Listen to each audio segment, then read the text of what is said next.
What is the worst Christmas song? It's a cliché answer, but Christmas Shoes. And quat. It's just a bad song wrapped around a terrible message and I hate it. And hashtag X200B. Close second to Frosty the Snowman. For purely personal reasons. I worked in a retail environment for about 2 years, and from 11:24 to 12:26 it was non-stop Christmas music, which was basically just the same 5 songs performed by 13 different people. Frosty was just the one that I couldn't manage to drown out, and decades later it still makes me grouchy to listen to it.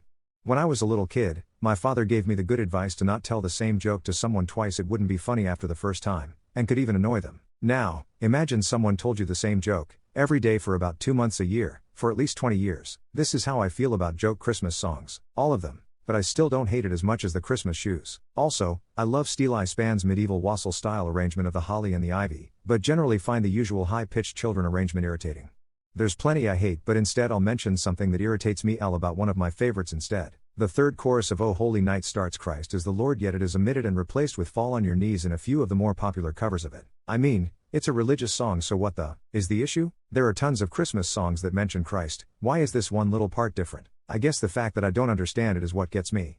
Last Christmas. It has a catchy tune, but it is about a whiny person who got dumped, complained a lot, and then revenge dated some poor other person to get back at the person who dumped them. I'd rather listen to dogs barking Jingle Bells. Simply having a wonderful Christmas time. I can't stand songs that repeat the same phrases over and over again. A chorus being sung 2 or 3 times and the song is good, but I just feel this song only has to one lyric and the beat makes me anxious. Mary, did you know, is the absolute worst of religious pandering. Pick up the Bible and read the Magnificat and you will have 0 questions that yes, she absolutely knew. How do you not know she knew? She freaking knew. I used to say the Christmas Shoes song, or Feliz Navidad, but then.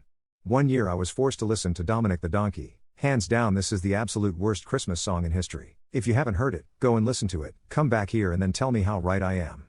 What's the scariest scene in a Disney movie?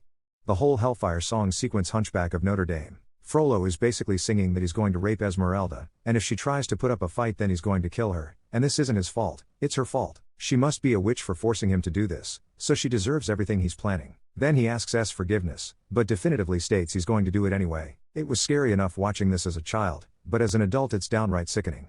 When I was a kid I thought the part in Sleeping Beauty where the prince got to the castle when everyone was knocked out or WE and it was all green and ghostly was kinda creepy. Unless it was only green in the possible future when he got there and he and the horse were all shriveled up and old, then that part lol. If you include anything released under the Disney name as well as animated features, the general creepiness and the jump scare scenes in The Watcher in the Woods would be way up there. I had nightmares and slept with the lights on all summer after my 2nd grade teacher thought it would be okay to show it to us the last day of school. That skeleton of the guy reaching for a glass of water which got kicked over and a spider runs out. It has layers that bother a kid or an adult. 101 Dalmatians, the original animated film. When Cruella de Vil is chasing the truck with the Dalmatians towards the end of the film. The way they animated her in the car, stuff of nightmares when I was little. It genuinely scared me. Still a bit off-putting even when I see it now lol.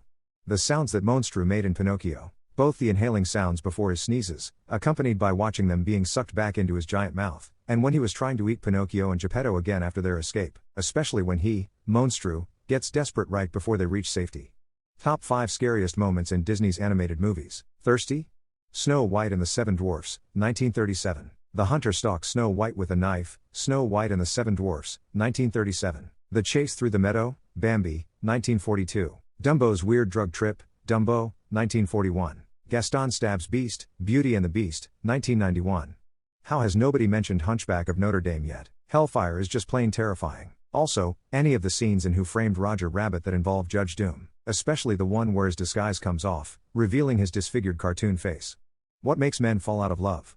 For me it's when the ratio of my effort to theirs gets far out of whack. As a man I have few and simple needs, but that makes them very important. If I had to reduce my needs down to a single sentence, I just want to feel valued and my sacrifices appreciated and not just treated like a utility. My last relationship I felt like a father and not a husband. She had her reasons and they were heavy, but after a while the ice around my heart solidified and I did what I did out of a sense of duty and routine. There was no emotion, no love, just responsibility. Even the strongest wills inevitably break down.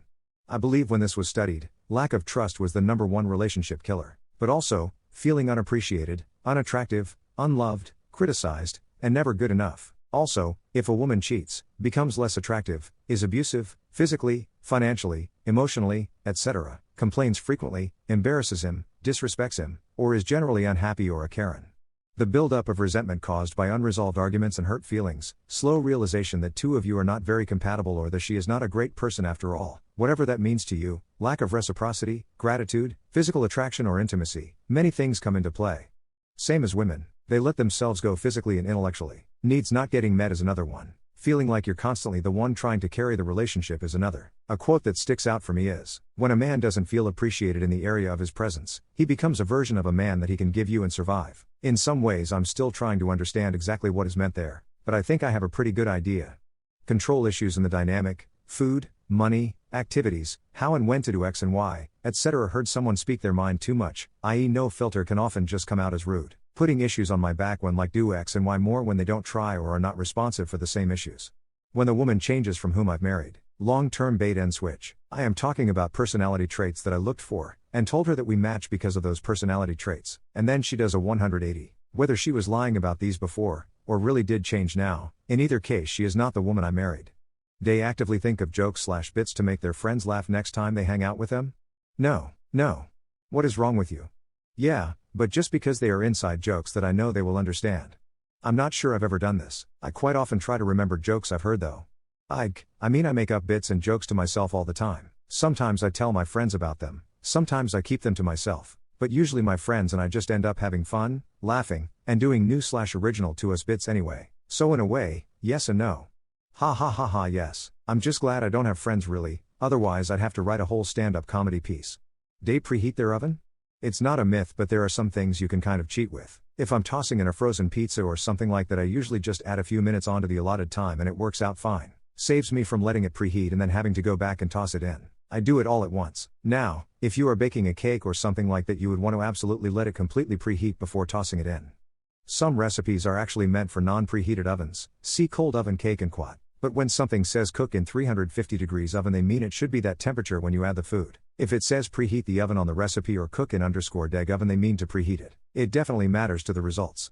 The times in recipes are based on a set temperature for so long. If you don't preheat, not only are you fighting the stove itself, preheating usually goes max heat so you will get uneven cooking, but the times in recipe will be off as part of the time the oven will be below temp. You should also take the temp and times as a guideline, sometimes a very good one, as your stove might maintain a different temp than what you set. Generally you can get to know your oven so you know, I need to set it 5 degrees hotter, or need to bake a cake 10 minutes less.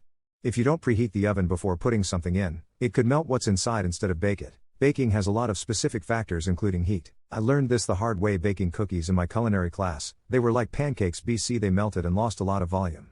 The only time I don't is when I use my clay Dutch oven because it'll break off you put it in a hot oven. TBH, when I got on English cooking forums and saw a comment about preheating, I didn't really understand what it was supposed to mean. I was wondering if it was something different to turning the oven on and letting it get to the correct temperature before putting the dish in, because in my mind that is a no-brainer and no one needs to be told to do it. It makes a huge difference in many things, less of a difference in some things, and is worse for a few things. You can experiment yourself with bacon. Put some on a baking sheet and put it in a cold oven. Then start preheating it. When it's preheated, put another sheet in. You can tell the difference.